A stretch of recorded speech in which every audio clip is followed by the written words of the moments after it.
જૂનાગઢમાં agriculture university તેમજ ભક્ત કવિ નરસિંહ મહેતા યુનિવર્સિટી સંયુક્ત ઉપક્રમે જૂનાગઢ એગ્રીકલ્ચર યુનિવર્સિટી ખાતે ઉદ્યમિતા પ્રોત્સાહિત કાર્યક્રમ યોજાયો હતો. આ કાર્યક્રમમાં સ્વદેશી જાગરણ મંચના રાષ્ટ્રીય સંગઠક કશ્મીરી લાલજી તેમજ ગુજરાતના ગૌરવવંતા ગૃહ ઉદ્યોગકારો પાબીબેન રબારીએ ખાસ માર્ગદર્શન આપ્યું હતું. આ કાર્યક્રમમાં એનએસએસ સ્વયંસેવકો, પ્રોગ્રામ ઓફિસરો, અલગ અલગ ફેકલ્ટીના પ્રોફેસરો, પ્રિન્સિપલ, અગ્રણી ઉદ્યોગપતિઓ અને વિદ્યાર્થીઓ ખૂબ મોટી સંખ્યામાં ઉપસ્થિત રહ્યા હતા. આ કાર્યક્રમમાં મહિલા ગૃહ ઉદ્યોગકાર પાબીબેન રબારીએ જણાવ્યું હતું કે પોતાનામાં રહેલા હુનરને ઓળખીને દૃઢ નિશ્ચય કરીને હુંડિયામણ મેળવી શકાય છે. માત્ર 4 ચોપડી ભણેલા પાબીબેન રબારી આજે પોતાની પ્રોડક્ટ 45 દેશમાં એક્સપોર્ટ કરે છે અને આજે તે 350 બહેનોને રોજગારી આપીને મહિલાઓને સ્વાવલંબી બનાવી છે.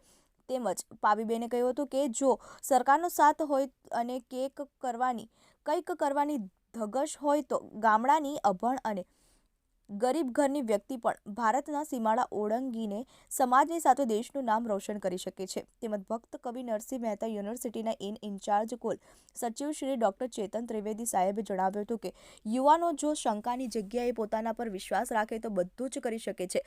સ્વદેશી જાગરણ મંચના રાષ્ટ્રીય સંગઠન શ્રી કશ્મીરી લાલજીએ કહ્યું હતું કે જોબ સ્વીકર નહીં જોબ પ્રોવાઈડર બનો.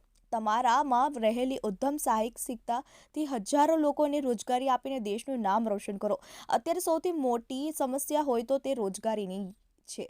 યુવાનોએ પોતાની માનસિકતા બદલીને નોકરી કરનાર નહીં પરંતુ નોકરી આપનાર બનવું જોઈએ અને નવું વિચારવું જોઈએ. નવું વિચારવાથી ચમત્કાર થશે. સ્વદેશી અપનાવી દેશને સમૃદ્ધ બનાવી એ local for vocal skill India startup India દ્વારા આપણા માનનીય પ્રધાનમંત્રી શ્રી નરેન્દ્રભાઈ મોદીનું 2047નું ભારતનું સ્વપ્ન સાકાર કરીને દેશની સેવા પણ કરી શકે ને યુવાનોનો તે શ્રીધર વેમ્ભુ, પરાગ અગ્રવાલ, સત્યા નાડેલા, રાધેશ્યામ અગ્રવાલ વગેરેને રોલ મોડેલ તરીકે માનવતા જોઈએ.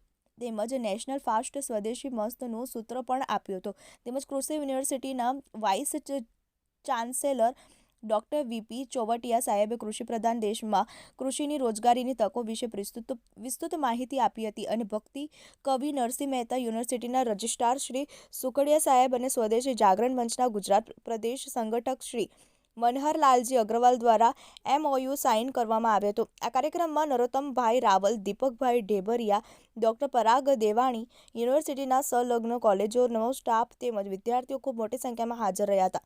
આ કાર્યક્રમનું સફળ સંચાલન ડૉક્ટર રૂપાબેન ડાંગરે કર્યું હતું. Gopal Bhesaniya, TV18 news, Bhesan.